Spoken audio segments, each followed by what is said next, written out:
Statics के chapter 1 composition of concurrent forces में हम एग्जांपल नंबर 4 डिस्कस करते हैं। सो क्वेश्चन हमें ये गिवन है कि the greatest and least resultant that two forces can have are of the magnitude p and q respectively. Show that when they act at an angle of theta their resultant will be of magnitude this one. So ये question आपके पास PU में आ चुका है 2017 में और एक और साल में आ चुके हैं, तो ये काफी ज्यादा इंपॉर्टेंट क्वेश्चन है। तो हम क्वेश्चन को समझते हैं। सबसे पहले मान लेते हैं कि हमारे पास दो फोर्सेज है, लेट R और S आपके पास दो फोर्सेज है, टू फोर्सेज। तो फर्स्ट लाइन में क्या गिवन है कि the greatest and least resultant of two forces. तो इसका ग्रेटेस्ट रिजल्टेंट क्या होगा, R प्लस S होगा इसका ग्रेटेस्ट रिजल्टेंट। तो वो किसके इक्वल है, P के इक्वल है। सेकंड जो इसका लीस्ट रिजल्टेंट है वो Q के इक्वल होगा। तो इसका लीस्ट रिजल्टेंट क्या होगा, R माइनस S, और वो किसके इक्वल है, Q के इक्वल है। सो फर्स्ट लाइन को आपको ब्रेक करना आना चाहिए। आपको दो फोर्सेज एज्यूम करने खुद से, R और S, उन दोनों का मैक्सिमम रिजल्टेंट P के इक्वल है, मिनिमम Q के इक्वल है। Show that when they act at an angle theta their resultant is of magnitude this one. आपको ये शो करना है कि जब वो दोनों फोर्सेज R और S एक एंगल थीटा पे एक्ट करेंगे तो उनका रिजल्टेंट ये होगा, राइट। तो सबसे पहले आपको R और S की वैल्यू निकालनी पड़ेगी। अगर आप इन दोनों इक्वेशंस को ऐड ऑन करो, इक्वेशन नंबर 1 और 2 को, तो R की वैल्यू आपके पास आएगी P प्लस Q बाय 2 और S की वैल्यू क्या आएगी, अगर आप सब्ट्रैक्ट करो दोनों इक्वेशंस को, तो P minus Q divided by 2। तो ये दो आपके पास बेसिकली फोर्सेज निकल गए R और S। तो ये फोर्स मान लो कि R है, ये फोर्स आप मान लो कि S है, ठीक है। तो इनके बीच में एंगल कितना है, थीटा। शो क्या करने कि जो इनका रिजल्टेंट होगा वो रिजल्टेंट का मैग्नीट्यूड ये होगा, ठीक है।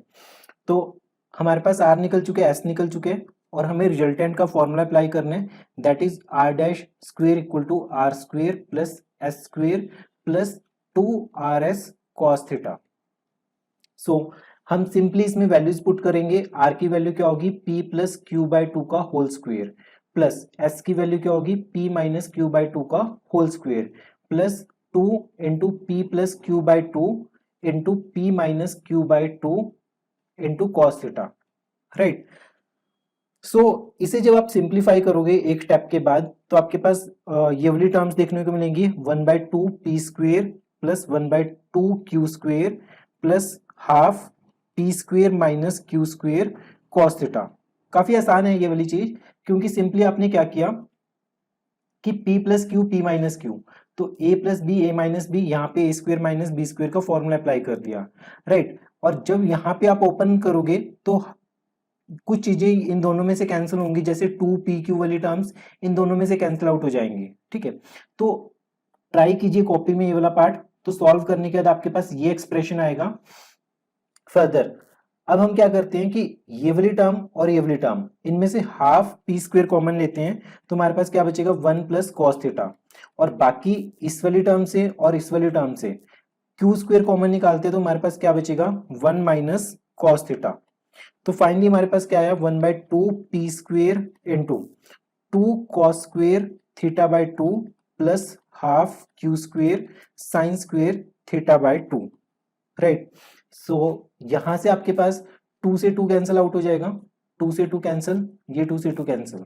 तो जो हमारे पास R डैश का स्क्वेयर था, तो R डैश किसके इक्वल बनेगा, square root P square cos square theta by 2 plus Q square sine square theta by 2। फिर से देखते हैं, गिवन कि आपके पास the greatest and least resultant that two forces can have are of magnitude P and Q। जो greatest resultant है वो P के इक्वल है, जो लीस्ट रिजल्टेंट है वो Q के इक्वल है। तो दो फोर्सेज R और S ले लिए, इनका जो मैक्सिमम रिजल्टेंट होगा वो R प्लस S होगा, मिनिमम होगा R माइनस S होगा। फाइनली आपने R और S की वैल्यूज निकाल ली, और ये सारी वैल्यूज आपने इसमें पुट कर दी, इस एक्सप्रेशन में। इस एक्सप्रेशन में पुट करने का सिंपल अलजेब्रा है ये। इसको सॉल्व आउट करने के बाद आपके पास ये एक्सप्रेशन आ जाएगा जो कि हमें शो करना था।